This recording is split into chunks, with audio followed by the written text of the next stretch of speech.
আসসালামু আলাইকুম। আমার মেয়ে এবং আমি, আমরা বাপ মেয়ে আসলেই বন্ধুর মতো। প্রতিটি বাবা সন্তান আসলে বন্ধুর মতো থাকাটাই বেটার, ভালো। এই যে লাইক দিচ্ছে দুষ্ট, তারও একটা পেজ আছে, আমারও একটা পেজ আছে। আমাদের জন্য সকল দোয়া করবেন, আর আমরা সবার জন্য দোয়া করি। আপনারা সবাই ভালো থাকবেন।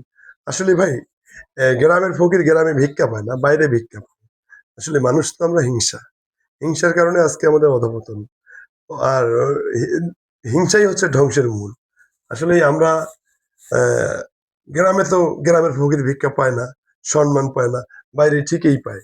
আসলে একটা লাইক কমেন্ট শেয়ার দিতেও আমাদের মনে করো হিংসা, ঘৃণা। আসলে ভাই, এটা হচ্ছে অহংকার, অহংকার ধ্বংসের মূল। আচ্ছা, তুমি কিছু বলো। ভিউয়ার্স আসসালামু আলাইকুম। আমার আম্মুর একটা পেজ আছে, আমার একটা পেজ আছে। আমার আব্বুর পেজে আমার পেজ একটা লাইক কমেন্ট শেয়ার করে যাবেন। আমার আব্বুর সাথে লাইক দিলেই হবে।